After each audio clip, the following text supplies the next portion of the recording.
revelations that came to light yesterday, are you confident of your position as leader of the Liberal Party? Yes.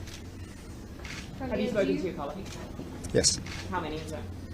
Oh, I've had a number of colleagues contact me over the course of the night, and I appreciate their support. But ultimately, it's not about me in relation to this. It's about the hurt that the mistake I made caused many people across our community, and I'm terribly sorry for that.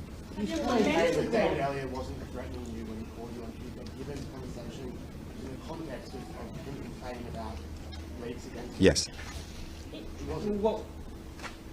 What was he trying to say? I'm not going into private discussions, as I said.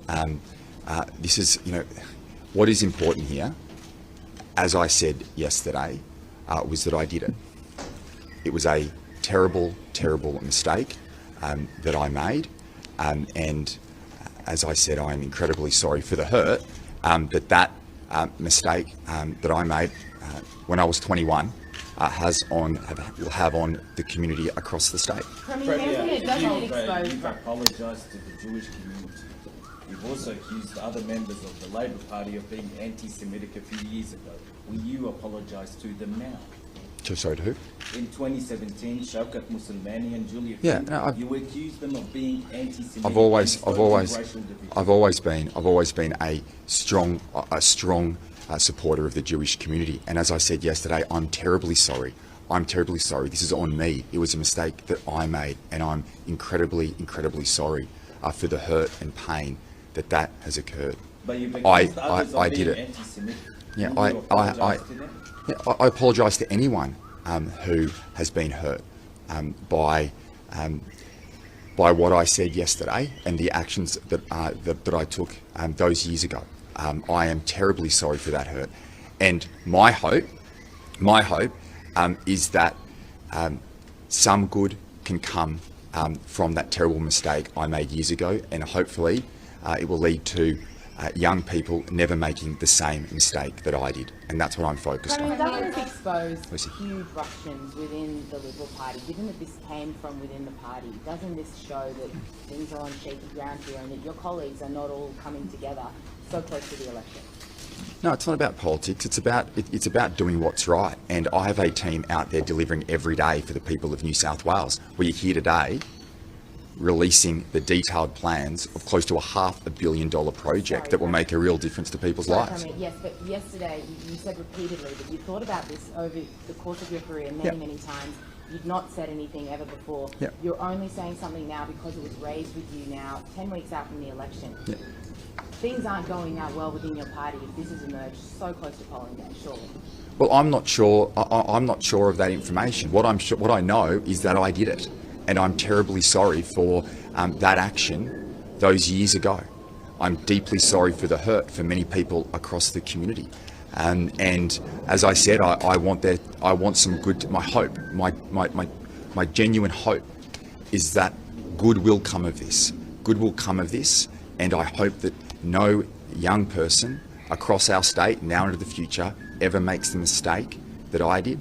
And I was out with the meeting with the Jewish Board of Deputies yesterday, and we spoke about education. We spoke about the importance of raising awareness of the atrocities that have occurred in the past, and our commitment together to ensure they never happen again. And one of the best ways of doing that is through education. I'm completely committed to doing that. Nazi salutes while in costume? I have no recollection of that at all.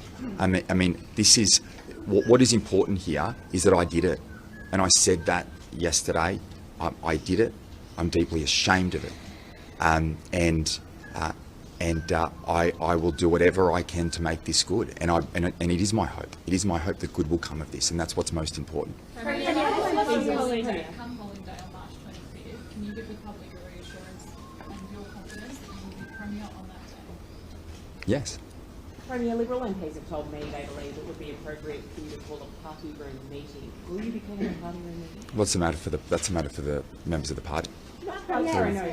As the leader, wouldn't it be appropriate well, no one has for a raised. party room meeting to discuss with them? Yeah, no one has raised that with me, and if they will, I'll speak to my colleagues. That's a matter for me and my colleague, but no one has raised that with me. Have all of your colleagues been sympathetic, or have some expressed their embarrassment? And my colleagues, I've had overwhelming support from my colleagues, but it's not about me. It's really about making sure that the communities who are hurt by the mistake that I made, and that's my focus. My focus is on them right now. It's not on me. Premier, you went to the Sydney Jewish Museum yesterday, Yep. which you also had given $6 million in funding to previously. Yes. What did you learn yesterday that you didn't know 20 years ago? You're talking about raising awareness. Is this just you being contrite before the elections, but not being contrite I've been. for the last mistake? I think if you ask members of the Jewish community, I've been a very strong supporter of the Jewish community during my time in public office, and I know all too well the impact that the Jewish Museum has on so many young people, seeing so many school groups go through that museum, hearing from Holocaust survivors, telling their own personal stories, and whatever we can do to continue to raise awareness of the atrocities of the past that occurred, so collectively as a state and as a country we ensure they don't ever happen again, is so incredibly important. And they do incredible work. And being with Darren and David yesterday, and Rebecca, who's worked there for many years, who I know very well also, was obviously special on such a very difficult